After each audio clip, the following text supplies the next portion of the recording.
Assalamualaikum warahmatullahi wabarakatuh. Saya Rahma Aprilani dengan NIM 23126070 akan menampilkan video analisis permasalahan administrasi sarana dan prasarana pada mata kuliah Administrasi dan Supervisi Pendidikan dengan dosen pengampu Bapak Yulianto Santoso MPD dan Ibu Lutfiani MPD. Pada video ini, saya akan menjelaskan analisis kasus dari contoh permasalahan administrasi sarana dan prasarana.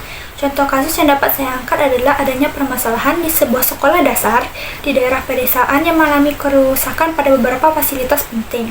Contohnya saja seperti atap yang bocor, lantai yang retak, dan kurangnya perlengkapan belajar mengajar yang memadai. Hal ini menyebabkan ketidaknyamanan bagi siswa dan guru, serta mengganggu proses belajar dan mengajar itu sendiri. Selain dari itu, administrasi pengelolaan sarana dan prasarana sekolahnya juga kurang efektif terlaksana sehingga sulit untuk melakukan perbaikan dan pemeliharaan secara tepat waktu. Analisis masalah yang dapat saya sampaikan yaitu yang pertama adalah penyebab dari permasalahan ini. Yang pertama adanya kurangnya anggaran dan perawatan perbaikan serta pelaksanaan dari sarana dan prasarana di dalam sekolah itu sendiri. Yang kedua adalah proses perencanaan dan penganggarannya yang tidak efektif. Yang ketiga, kurangnya kesadaran akan pentingnya perawatan sarana dan prasarana itu sendiri. Dan yang keempat adalah kekurangan tenaga ahli untuk dapat melakukan perbaikan. Selanjutnya adalah analisis dampak dari permasalahan yang telah kita sampaikan di atas, yaitu adanya dampak kualitas pembelajaran yang menurun, kesehatan dan keselamatan siswa yang terancam, reputasi sekolah yang dapat menurun, dan yang terakhir adalah biaya perbaikan yang terus melambung mahal jika terus ditunda pada kemudian hari. Dan langkah-langkah apa saja yang dapat dilakukan untuk menanggulangi permasalahan tersebut, yaitu yang pertama adalah pemetaan dan inventarisasi.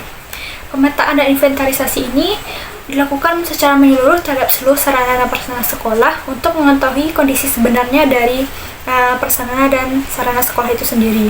Inventaris ini harus dilakukan secara lengkap sesuai dengan peralatan dan perlengkapan yang ada di sekolah. Yang kedua adalah perencanaan yang matang, yang dimana dapat dilakukan dengan menyusun rencana jangka pendek dan jangka panjang untuk perbaikan dan pemeliharaan sarana dan prasarana itu sendiri. Di sini juga dapat dilibatkan semua pihak terkait seperti guru, siswa, komite sekolah dalam proses perencanaan tersebut. Yang ketiga adalah penganggaran yang efektif. Dari penyebab permasalahan di atas juga dikatakan adalah kurangnya dana. Membuat anggaran yang realistis dan prioritaskan perbaikan yang paling mendesak merupakan salah satu anggaran yang bisa dikatakan secara efektif.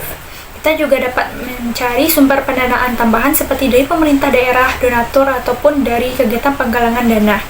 Yang keempat adalah kemitraan dengan masyarakat, di mana kita dapat menjalin kerjasama dengan masyarakat sekitar untuk dapat bergotong royong dalam membantu memperbaiki sarana dan prasarana sekolah itu sendiri. Dapat juga dengan melibatkan alumni untuk dapat mendukung pendanaan dari sarana dan prasarana sekolah itu. Yang terakhir adalah evaluasi berkala, yang dimana dilakukan secara berkala evaluasi terkait dengan pelaksanaan rencana perbaikan dan pemeliharaan sarana dan prasarana sekolah. Dan selanjutnya adalah contoh solusi konkret yang dapat dilakukan untuk menyelesaikan permasalahan yang sudah disebutkan, yaitu yang pertama adalah melakukan kerjasama dengan pemerintah daerah. Kita dapat melakukan pengajuan proposal untuk mendapatkan bantuan dana perbaikan sekolah dari pemerintah daerah itu sendiri. Yang kedua adalah mengadakan kegiatan penggalangan dana dengan melibatkan siswa, guru, dan juga orang tua untuk dapat melakukan penggalangan dana dengan melakukan kegiatan yang dapat menarik masyarakat sekitar. Yang ketiga adalah memanfaatkan bahan-bahan bekas. Hal ini bisa digunakan untuk membuat media pembelajaran semisalnya, dan juga dapat memanfaatkan media bahan bekas ini untuk membuat atau menghias taman bermain di dalam sekolah itu sendiri. Dan yang terakhir adalah menjaga dan mengajak siswa untuk merawat lingkungan sekolah itu sendiri. Pentingnya kesadaran untuk merawat sarana dan prasarana sekolah itu sangat penting, sehingga prasarana dan di dalam sekolah itu dapat terjaga dengan baik akibat adanya kesadaran dari semua pihak yang ada di dalam lingkungan sekolah.